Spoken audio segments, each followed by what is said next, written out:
Time to wake up. It's Saturday morning. Find some milk and cereal. Grab a bowl and spoon. No, a bigger spoon. Head to the living room and take a seat on the floor while Joseph and Chris present to you Saturday Morning Cartoon! Hello everybody, welcome to Saturday Morning Cartoon Boom! This is a show where we wake up with the Saturday morning sun, pops on the floor with a big bowl of sugary cereal, and we'll check your favorite cartoons, both old and new. I'm Joseph. And I'm Chris. And this morning we watched Pepper Ann. Not to be confused with Salty Andy.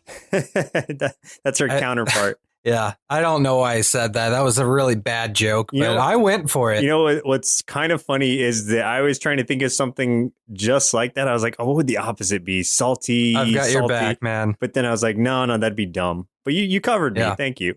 I like how you're like, that'd be dumb. And that's exactly what I did. I mean, the way you did it was wonderful, but I went there. Yeah, I went there. It. And this was suggested to us by @Wrath of Giraffes via Twitter. Yay. So thank you, @Wrath of Giraffes. I think this is the second one that we've done by Wrath of Giraffes. I know I've heard that name before. So we've I'm scared of the giraffes now. I didn't know they're so wrathful. So wrathful.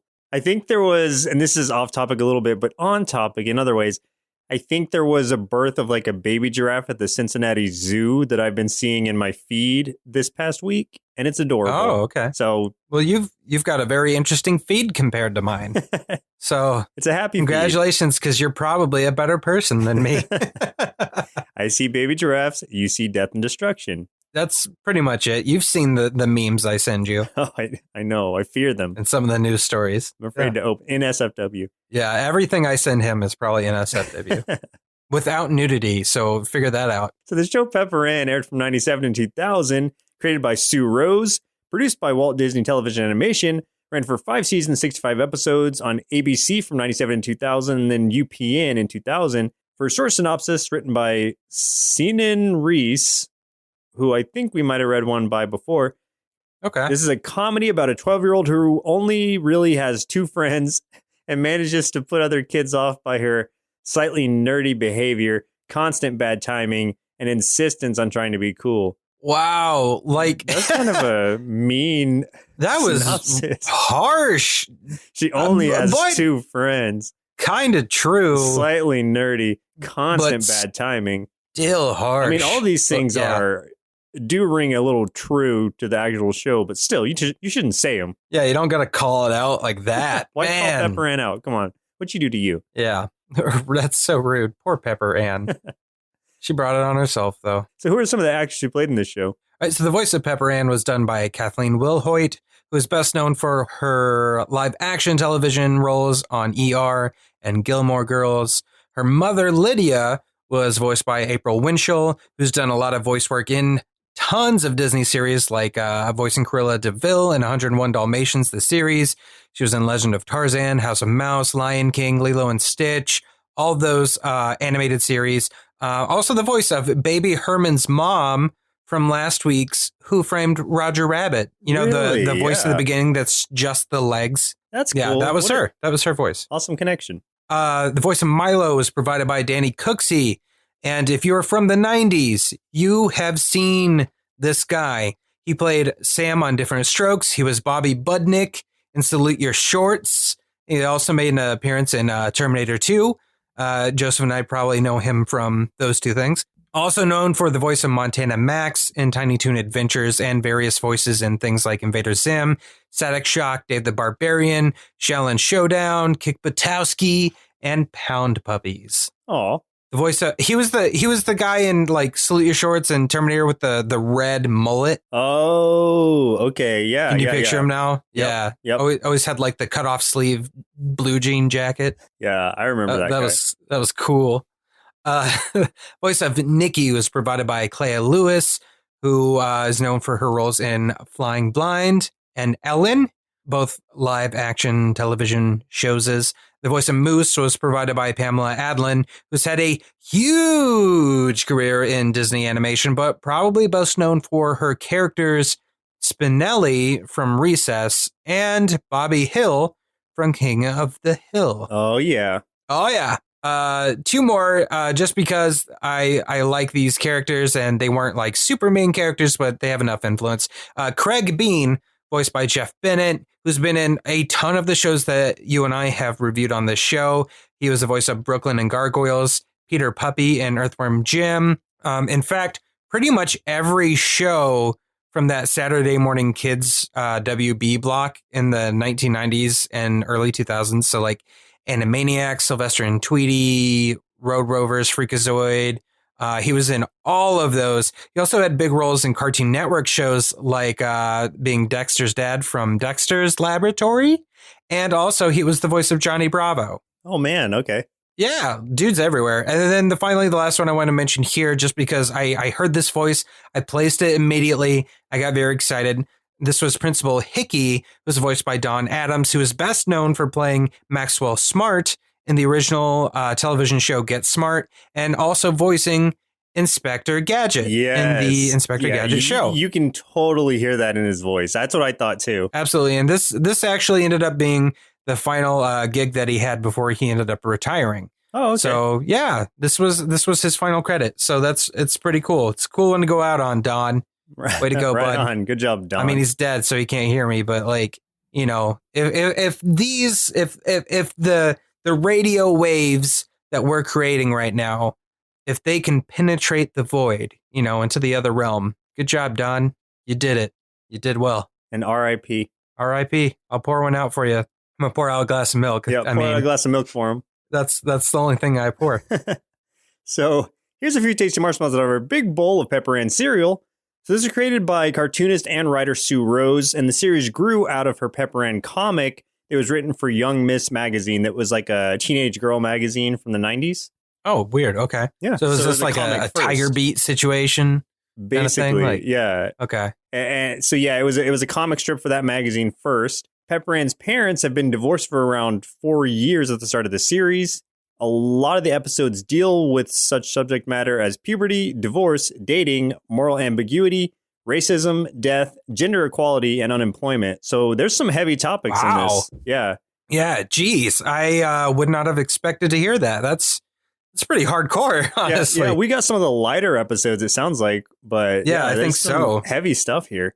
Jeez. And Pepper Ann was the very first animated television series for Disney to be created by a woman. And for 15 years, this would be the only such show until Darren Nefsey's Star versus the Forces of Evil debuted in 2015, which we also covered. Wow. So yeah. Yeah, holy crap. So those are the only series that Disney has that was developed by women? That's was created by a woman. Yeah, those are the only two cartoon series that were created by women that Disney has currently to date. Disney, what are you doing, man? Like, there's plenty of stuff out there. What's wrong with you?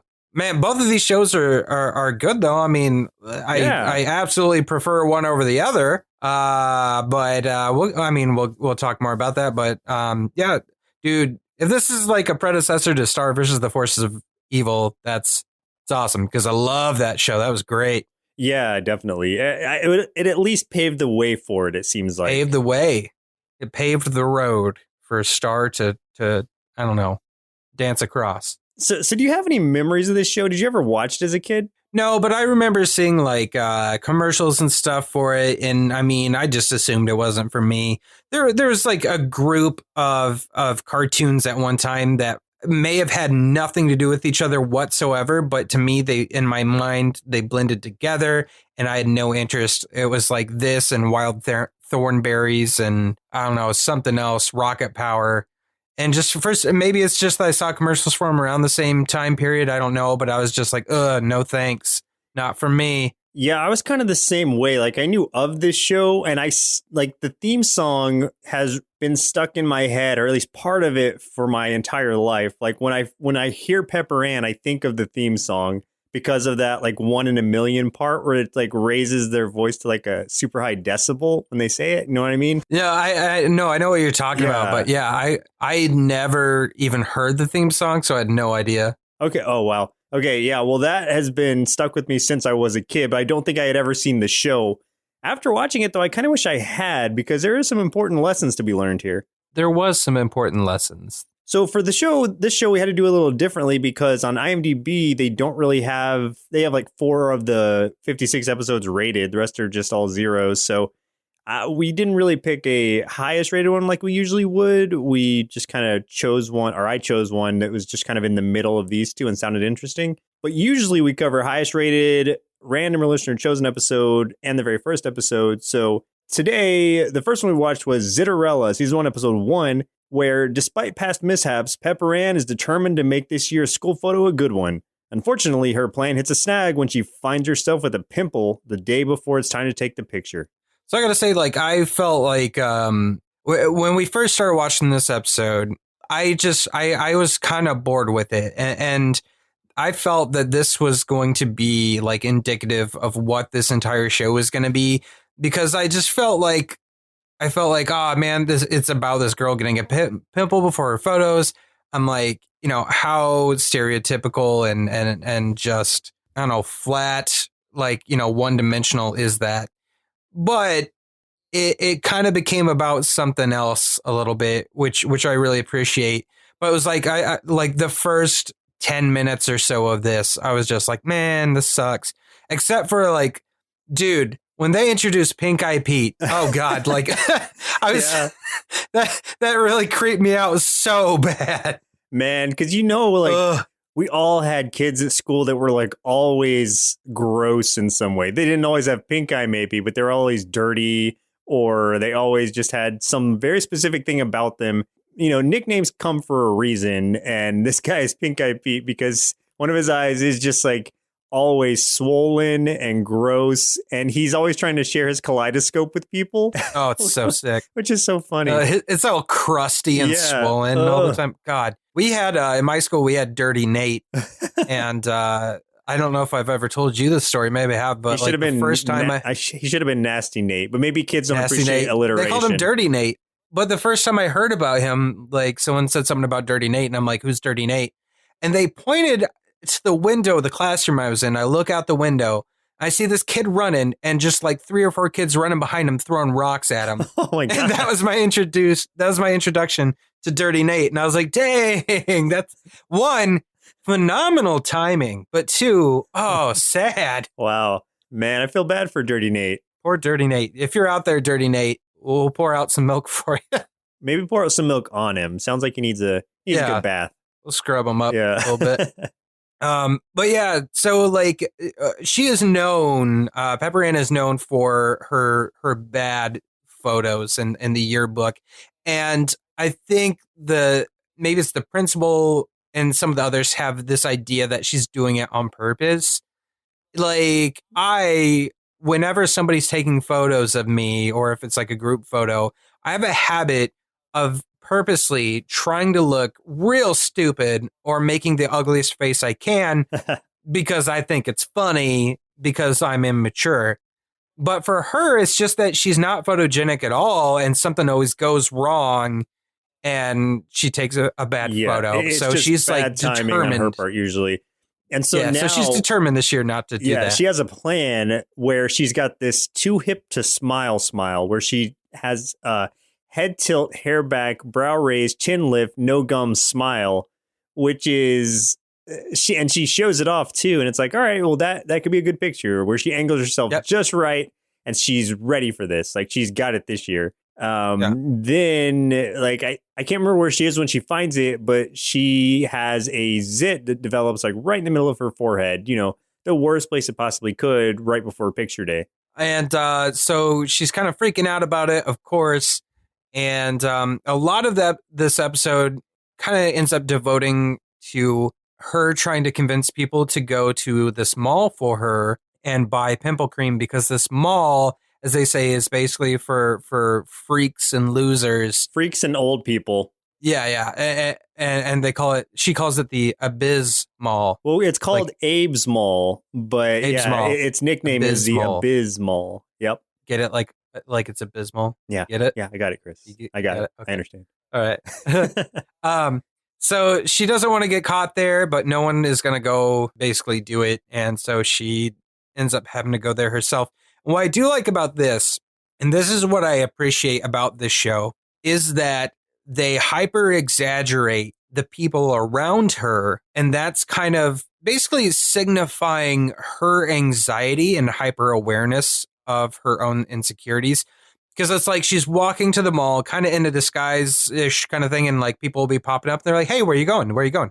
You know, things like that. Like a dude pops out of the sewer and asks where she's going. The mailman pops out of the mailbox. Like a squirrel pops out and is like, "Hey, where are you going?" Yeah. And it's like, I think in this case, when that happens, this is basically like that unreliable narrator thing, you know, where it's like, is this stuff actually happening?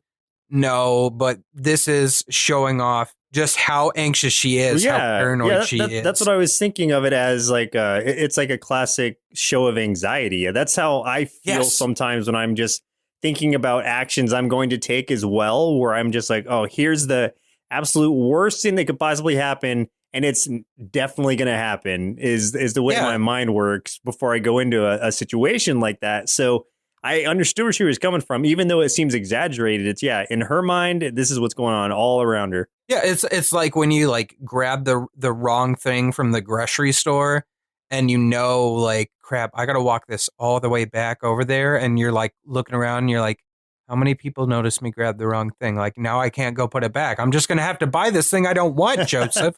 Yeah. I didn't want this coconut water. I wanted a sparkling water. Or just like when you're trying to return something to Amazon or whatever, all you have to do is like take it to a UPS store and it takes like 5 seconds. But on the way there, I'm always like, oh, there's going to be something wrong with it. Or like it's going to get broken on the way, or they're going to find it and it's not going to be right. And it's like always something, but it always just takes like 5 seconds. But it's just like that paranoia. Already printed out the label, but they're going to charge me for it like a second time when I get there. Yeah, it's like, oh, I didn't bring my own box. It said I didn't need a box, but maybe I needed a box. So that's what I appreciate about this show is like it does a really good way of showing those insecurities and that anxiety off without just straight up saying what it is. Like it's I don't want to say subtle, but it's an implied anxiety and paranoia. You know, it's not like right in your face. It doesn't do like the wavy lines like, oh, this is my imagination. It's just like, this is happening. Like we're looking at it from her perspective. Exactly. And the worst part for her is basically like she gets called out by her teacher the next day. Oh, yeah. Because I guess somebody did see her and took a photo of her and put it on like a brochure for the mall. And like the teacher's talking about it and showing everyone in the class. So in this case, like her paranoia was kind of like on point. Yeah. So that was pretty funny. But it actually worked out for her because like it turns out these guys from the UK and this band being interviewed by my favorite character ever, Supermodel Mindy, who's just a complete moron. This band is like shopping there and it makes them all like kind of cool again. And all the classmates are just like, oh yeah, like Pepper Ann went there first. Oh, that's kind of cool, I guess. She goes there and that band goes there. That's cool. So like then it kind of works out for her. Yeah, like it turned from an embarrassment to like a cool thing, even though she's still feeling like terrible about it. I like where she even tells her friend Milo, who was like, "You really went to Abe's Mall?" She's like, "My life is trash." I just like that line. That was pretty good. And she even gets recognized by the 8th grader that everybody has a crush on, Craig Bean. Oh yeah, who honestly looks like every kid I don't like that probably plays Fortnite and like cusses me out, you know? Well, he was like the basic 90s cool kid, or at least what was shown on TV as a cool kid, which is like the chili bowl haircut parted in the middle. Yep. With like the big jacket on and stuff, you know, baggy clothes, just like rocking the braces. Yeah. I'm surprised he didn't have that metal like ball necklace choker thing that like all the skaters had, because I wore it. Or the when I was that the age. chain wallet, Yeah, I had the chain wallet too, the baggy jeans, the sloppy hoodie. But the main cool thing about him, at least to Pepper Ann and her peers, is that he's an 8th grader and they're all 7th graders. Yeah, dude, he's an 8th grader. Sweet. Bad news though, like so the photographer had quit on the principal, who got really upset. Well, and was he like didn't trying to find quit. anyone. He didn't quit. He had to go to Oh, the he got hospital pink eye. because he got pink eye from Pink Eye Pete. Severe pink eye. Yes. Yeah. So he ends up hiring another photographer. It turns out it's Pepper's mom, and she doesn't know until her picture's about to get taken, and she sees it's her mom, and she freaks out and is like, no, and is about to yell and rush at the camera when the photo gets taken. So she ends up getting another horrible photo in the yearbook, and the principal's mad about it. He thinks she did it on purpose once again. Yeah, because he keeps trying to win this like yearbook award or yearbook of, I don't know, the year. He's had a or perfect something. yearbook every year. Yeah, and then she comes in and messes it up. Yeah, he did not get his award. Better luck next time. Yep. So the second episode we watched for today's show was the one that was chosen by Wrath of Giraffes, Green Sleeves, Season 2, Episode 4B. Some of these are full episodes. Some of them are like 2 episodes per. So in this case, this is where they start splitting it up. Green Sleeves, Season 2, Episode 4B.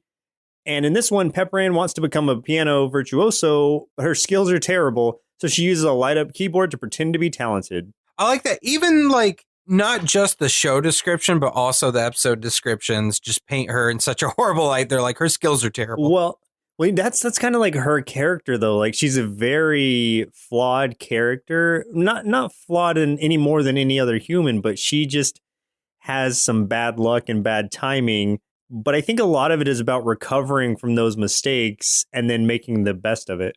Yeah. So her friend Nikki is playing violin at this concert, and she's very good at it. And like, I mean, everybody in the crowd is just loving her. And in fact, Milo is even just like, have you thought about bottling your sweat and selling it? Because like, she's just getting so much attention. Oh, and for one, gross. But for two, I just read about a YouTuber doing that, but with their used bathwater. Yep. And like, I was just about to say that. Yeah, people are seriously buying this used bathwater and drinking it. Like, what? I don't know. So there's something to this, and I think you and I need to come up with our own liquid to sell. So we'll get working on like our sloth juice. It's going to be our backwash milk. Oh, our used cereal milk. Yep. Dude. Okay. That's what we're doing. That's what we're going to sell. Head to Patreon now, and we'll start getting those plans up there, and we'll let you know once you subscribe to Nerd Sloth's Patreon. Gonna warn you ahead of time. You probably shouldn't drink it, because not only is it backwash, but it's also probably going to be spoiled by the time it gets to you. So if you just want to like bottle it up for prosperity's sake, and never open it because it's going to smell. If you want to send us like a thermos, you can send us a thermos, and we'll put it in there. Maybe it'll keep it cold. I don't know. And you can use it later for whatever you want. Oh, yeah. So, there you go. That's our plan. Just don't tell us what you use it for, please.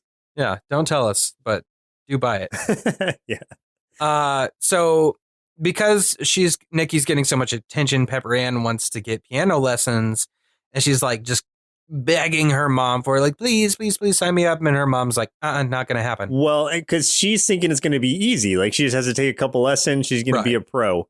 She doesn't understand that Nikki has been practicing this since she was like a child. Well, she's still a child, but like a young child for years to get to the point that she's at. And she still is trying to get to the upper like echelon of her violin career by playing at this place called the Rialto. And this is what she mentions early on. And so Pepper Ann's thinking she can just come in, learn piano real quick, get all this attention, and play at this place without any hassle. Any of my Overwatch nerds out there like hear the word Rialto and immediately think of that map instead of the actual city? Because I do. But anyway, yeah. So she gets this that keyboard pre-programmed with the song Green Sleeves with the light up keys, and that's all she does. And she takes it into like the school, the school band or whatever, and is, just fingers moving with the keys, and it sounds great. And everybody's like, oh my gosh, she's so talented. Even though the only thing she'll play is Green Sleeves. And even Nikki's like trying to play stuff with her and is like, hey, let's do this song in C major. I think that's a term. She's like, oh, let's just play Green Sleeves. She gets so well known for playing this Green Sleeves song so well. It's like everywhere. It's in elevator music. It's on the radio. She gets asked to play at the Rialto. And Nikki's super upset about it, but at one point after a conversation with Milo, she, instead of being jealous, like she gets a little nicer and she wants to legitimately help and do something nice for Pepper Ann. So she gets this real grand, nice piano for her to play it at her show at the Rialto when the truth comes to light. Yep. For Pepper Ann, like you do start to see her get really like nervous about how all she's able to play is this song. And she tries to like play it off at first where she's like, oh, no. It's nothing. But then the more of this like attention she's getting, she really starts to play into it and obviously not confess that this is just the keyboard essentially playing for her by lighting up these keys as she plays. It's kind of like when you tell everyone you've got a girlfriend and then they're just like, hey, let me see a pic. And then you find a random photo and show it to them. Then they're like, hey, we're having this get together. You should come here.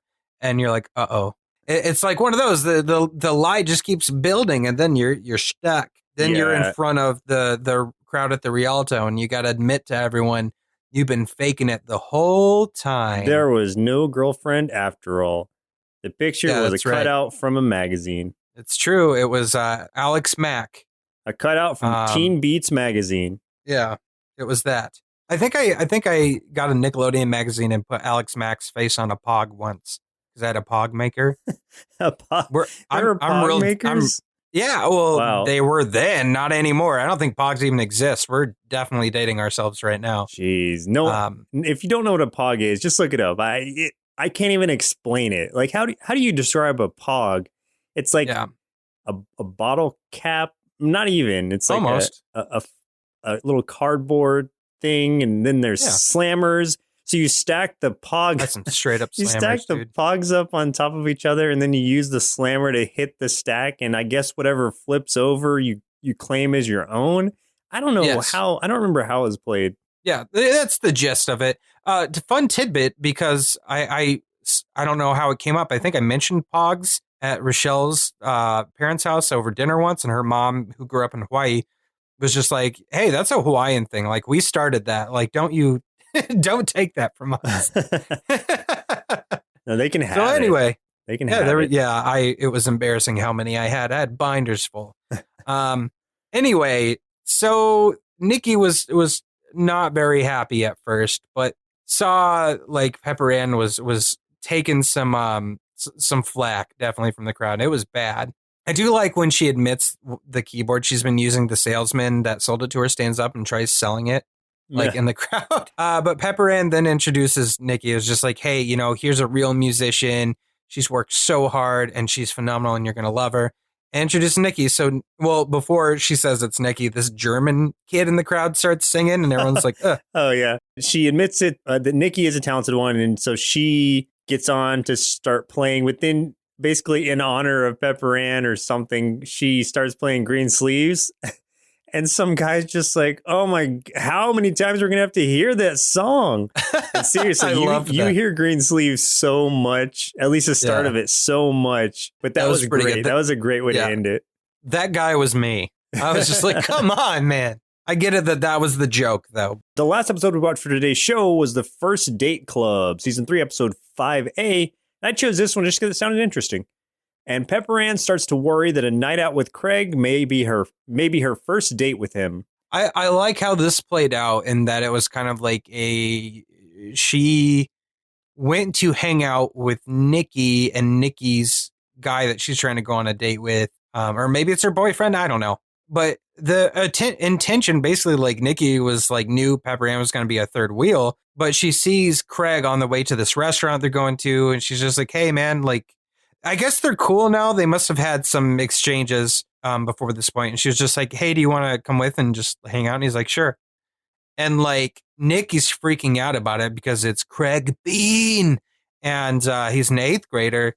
Yeah, Nikki's freaking out. Pepper Ann has no idea. Like it doesn't even cross her mind that this is basically like a date. She just thinks they're hanging out.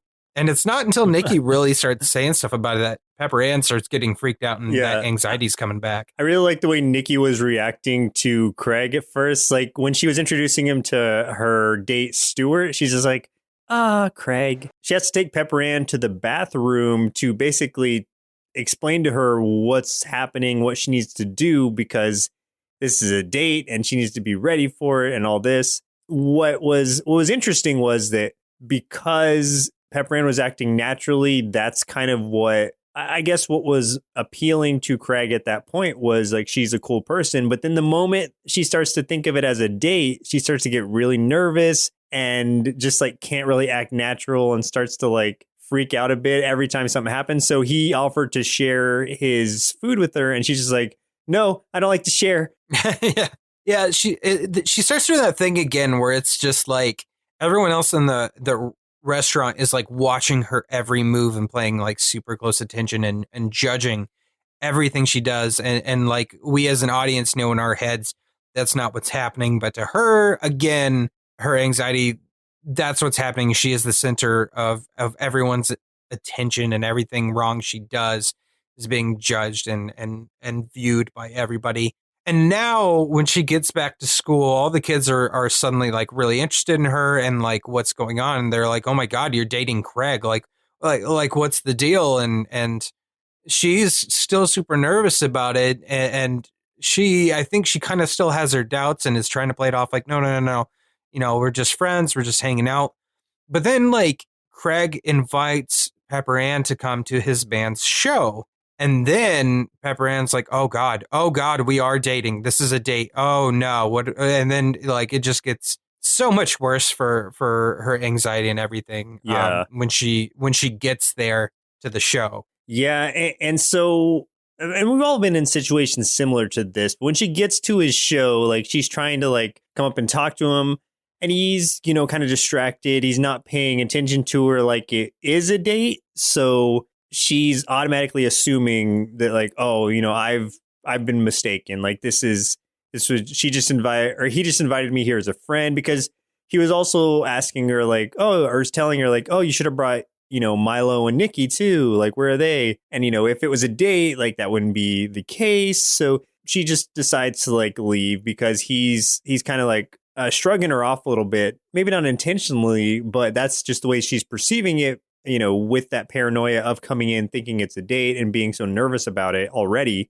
Yeah, and somebody else, I think at one point even says like, hey, or I think it was the guy running the door when she's like, Craig invited me. And he's like, yeah, Craig invited a lot of people. Yeah. So it's like, it wasn't just her. It wasn't an exclusive thing. So then she's just like, oh, okay, yeah, that's really embarrassing. Like he didn't want me here in a more than friend capacity. So yeah, she leaves. And what's interesting though is like one of Craig's bandmates like asks him, well wait before you get to that part. Okay. Like something that was recurring through the episode, or something that was mentioned at the beginning, was how Pepper Ann saying that life should be more like sports because it's a lot more predictable, you can control it a lot better and things like that, with the situation that she's putting herself in. But then after that, failed date, quote unquote, she's like, well, it kind of is like sports in a way, because if you trip and fall flat on your face, you get back up again, you learn from your mistakes. And so that's kind of how she's paralleling it to sports at this point. The end scene that you're about to get to, I really like this part, actually. Yeah. So you see Craig talking with one of his bandmates and they're like, are we going to play that song you wrote for Pepper Ann? And he's just like, no, I mean, she left. So, I mean, what's the point? And they're like, yeah, you'll get another chance with her. So it's like, it was this cool turnaround 180 spinning circle end point thing. I don't know what I'm saying. Where Pepper Ann basically thought like she messed things up and got things wrong. And Craig is also feeling the same way because she left. So he thought like he might have blown his chance with her. Is this innocent misunderstanding between both of them? Right. And I think a lot of it is just showing that like maybe he was just as nervous as she was. Exactly. And I think that's pretty cool. And maybe that's why it seemed like he was blowing her off. And it's just like, well, one, I mean, he was kind of busy. And two, he might have been nervous and his nervousness just does not look the same as hers. So she didn't catch on. Yeah, exactly. So the way that episode ended really like got me, because I was thinking it was really going to be like just a misunderstanding. It wasn't a date kind of thing. And you learn your lessons here and there. So for it to cap off like that was a nice way to close out. Yeah, definitely. Well, Chris, looks like it's about time we send our inner kids over to Hazelnut Middle School so they can learn some valuable lessons from their many, many mistakes, then see what they thought of the show, Pepper Ann. This show is okay. I mean, Pepper Ann is kind of a loser, but she could be my ticket to meeting Craig Bean, who I immediately need to beat up so I can show dominance at school. But I still gave this cartoon 3.5 bowls of pimple cream cereal out of 5. What I appreciate most about this show is its presentation of a character who is far from perfect and often makes mistakes, but still always tries her best and learns from them. Why I prefer this flawed character is because she feels much more realistic, and in turn, much more relatable to both girls and boys. In addition to that, it's also very progressive, breaking out of cartoon female stereotypes and promoting equality above all else. Overall, I'd give Pepper Ann 4.5 big bowls of Pink Eye Pete Pop cereal out of 5, and I highly recommend this wonderful show.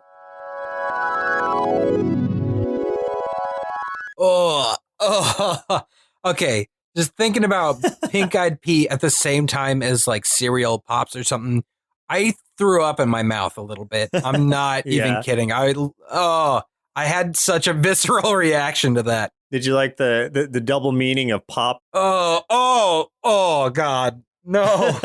No. Why do you got to make it worse for me, man? I thought we were friends. Let's get to those final comments so we can end this conversation. I really appreciated this show in that even if it wasn't my favorite of similar shows that we've watched like this, like honestly, it might have been As Told by Ginger that I preferred more. But this paved the way for shows like that and really kind of opened the doors for stronger, maybe less like stereotypical female characters in these cartoons. So I think it's definitely worth showing kids because there's a lot of lessons to be learned there. And it shows that even though people make mistakes, they can always learn from them. Yeah, I'd have to agree with pretty much everything you said there. It was something that I didn't, I mean, I didn't get super into it, but I absolutely see the appeal. Not just for girls, but for kids in general, especially at the time that this aired, because she wasn't a typical female character, for one, that was like portrayed back in that time. She was very tomboy. She liked sports. But the big thing, whether you are a boy or a girl watching this, is that she was kind of a loser, but actually still got a lot of moments where she was actually seen as kind of a cool person at school. It's like she kind of was in that group that kind of floated and like knew a little bit about like everybody at school, and they didn't really quite fit in with a specific group. You know, sometimes she was a loser and sometimes she was cool and sometimes she was just there.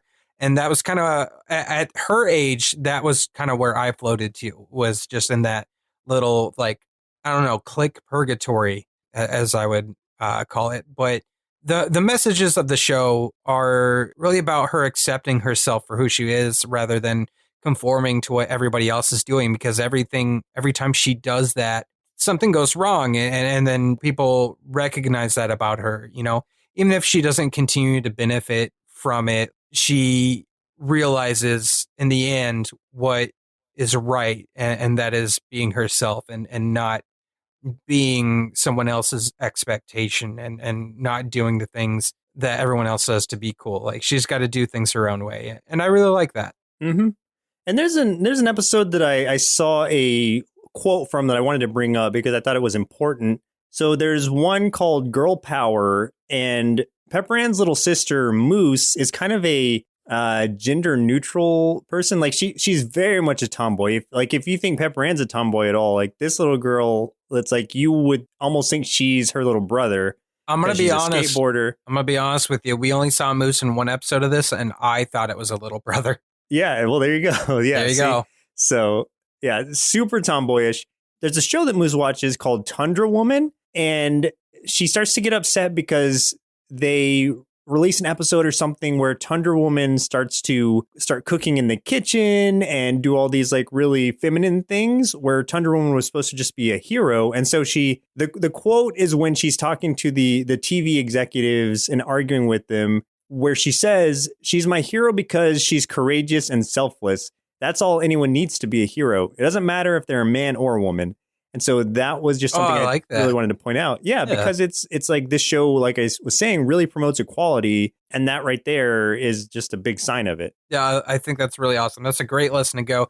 And what's really cool about that, too, is that's a lesson that you would see pretty prevalently in I think most of the modern cartoons, a lot of the ones that we watch from the last like 5 or 6 years have messages like that. But the shows from back then, I can definitely say you didn't get that message very often. Like, messages about gender equality or things like that, So I like that a lot. That's why I appreciate the show, because of how it was kind of making those motions before they were like mainstream, really. Yeah, exactly. Yeah, that's awesome. I'm glad you pointed that out because I would not have known that. So thank you, Wrath of Giraffes, for suggesting this. It was an awesome show. I really enjoyed it. Yeah, it was great, man. Just keep those giraffes away from us in case they are angry and do want to bestow their wrath upon us. Except the adorable baby ones. Yeah. Please send as many as you can. Yeah, but other than adorable baby giraffes, I am trying to live a mostly giraffeless life. So let's just please respect that. Well, that's no life I want to lead. Yeah. Well, listeners, it looks like our milk supply is now run dry, so it's time for us to say goodbye. Next week, we'll be watching Hi, Buffy Amiyumi, suggested via Reddit by Christopher1295. My God, like this dude must be picking all the right shows. He's always getting voted up. This is like the 4th or 5th one now. You're picking some solid ones there, Christopher, and I'm very excited to do this one since our last one on Titans. Yeah. They did the theme song for Teen Titans, not just the theme song, almost all the music for Teen Titans. And so now I'm really excited to do this one because I believe that you talked about how they did have their own show. Mm-hmm. And here it is. We finally get to do it. I'm very excited. Wow, these things just keep on connecting to each other. They keep on connecting, man. The giant cartoon web. We are now part of that web. We've been suckered in by the giraffes. This web. I feel like we're flies caught in that web. Flies caught in the web of the cartoon universe. Until the cartoon spiders take us out. It's true. But thank you, Christopher1295, for suggesting that. It's one that we had mentioned before, but I didn't know when it would ever come up. But here we go. Heck yeah. Once again, I'm Joseph. And I'm Chris. We'll see you next Saturday. Presented by Nerdsloth, a place for lazy nerds. If you like what you heard, consider donating at patreon.com/nerdsloth so we can continue bringing you quality shows. Be sure to also leave us a review and share your favorite episodes and clips on social media. If you're looking for more content, visit us at nerdsloth.com.